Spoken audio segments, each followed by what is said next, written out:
Video about getting started with Adobe Photoshop. Before we can start creating anything with Photoshop, there are some fundamental things that need to be understood first. So in this section, or in this video, you're going to learn the differences between raster and vector images and the rudiments of image size and resolution. Now, this knowledge is absolutely crucial and will help you make informed decisions and choices when it comes to picking the most appropriate piece of software for the job in hand.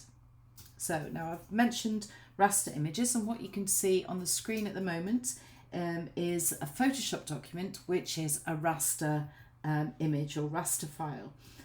But just what that means is not really explained in its title. It basically means that this image is made up of tiny squares. Now these tiny squares, I'm just going to zoom in anyway, even on this text over here. In fact, I'll go somewhere else, I'll go on this image.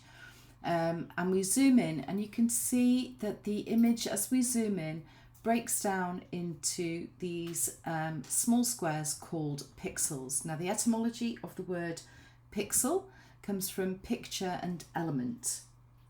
Okay, now generally speaking, pixels are square, but not always. But we don't really need to worry about that at this stage. So Photoshop and applications like it describe images in terms of pixels. So the position and the color, the intensity and transparency of each pixel has to be plotted. Now you can see there's quite a lot of pixels in this image. So that takes quite a lot of computer power to be able to make up this image, and the more pixels we have, the larger the file size becomes.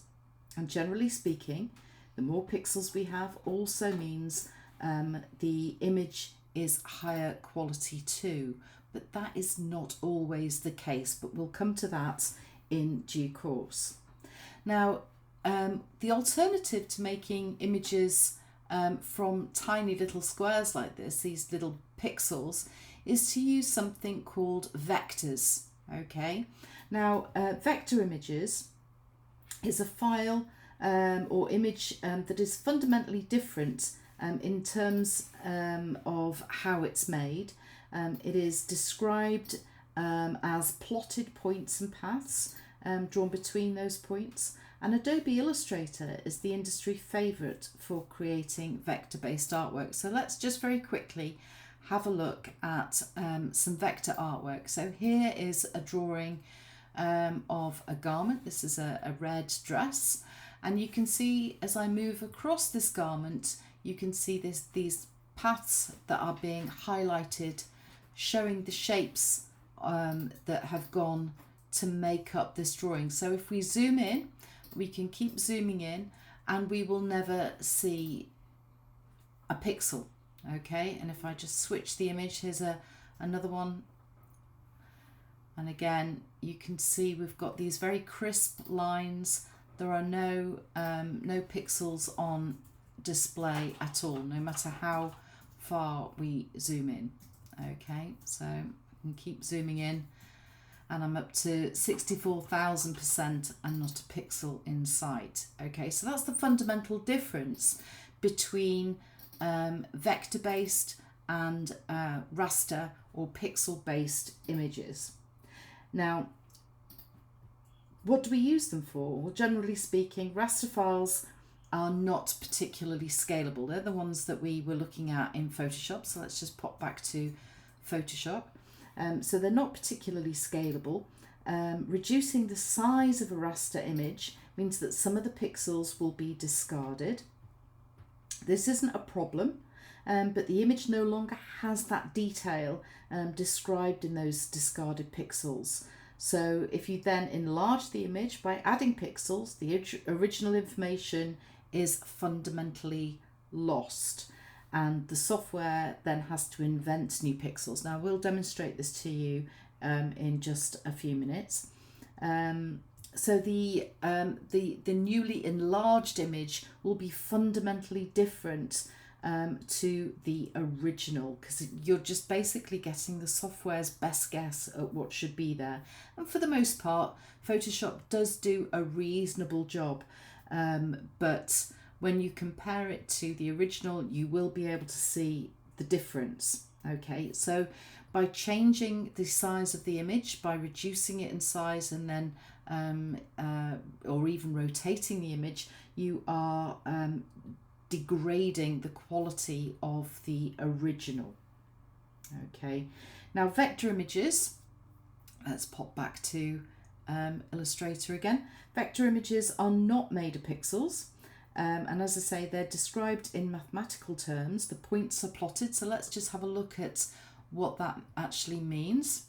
So you can see these red little squares here. They're only red because of the layer that it's on. The layer is red. These are the points that I'm talking about. And these are plotted. And then the path that you can see between each point is calculated in terms of whether it's a straight line or a curved line, the depth of the curve, the exact position of these points. And it doesn't matter if these 2 points are a millimetre apart or a mile apart. The amount of maths required to calculate that is exactly the same. So the file sizes don't get dramatically larger. Now that makes vector images really useful for creating things that might need to be scaled up and down. So for example, logos or illustrations that might be produced very small or very large. So for example, you might have a logo that needs to go on a tiny business card, or it might need to go on the tail fin of an aeroplane. So having something that was made from pixels would not be very practical. So we use these vector-based graphics. They also have this kind of nice strong look to them as well. It's quite distinctive as a style.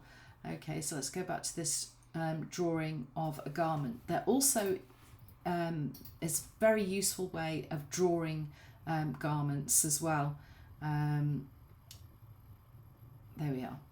Okay, so in a nutshell, Photoshop is the industry standard photo editing software, and we can use it for everything from small, tiny little retouches. We can use it for larger image changes, and it can also be used for creating original and incredible photo art and everything in between. Photoshop's ideal for cropping photos, adjust photo composition. You might want to correct some lighting, for example, and it's also where we can create things like this, like a collage or photo composites, mood boards, that kind of thing. We could layer images together and craft original images out of different image files. Illustrator is used to create vector graphics, so let's just pop back again. Oops, no, that's InDesign. There we are. There we are. So it's used to create vector graphics. Vector images and graphics are made of points, lines, shapes and curves based on mathematical formulas rather than a set amount of pixels. Okay, and that helps them to be scaled up or down while maintaining image quality. So vector artwork can be used for all sorts of different size drawings without any loss of detail, and it's a great application for creating fashion drawing as well as 3D elements too. That's something that Adobe are working on quite a lot with Illustrator, is its 3D capabilities.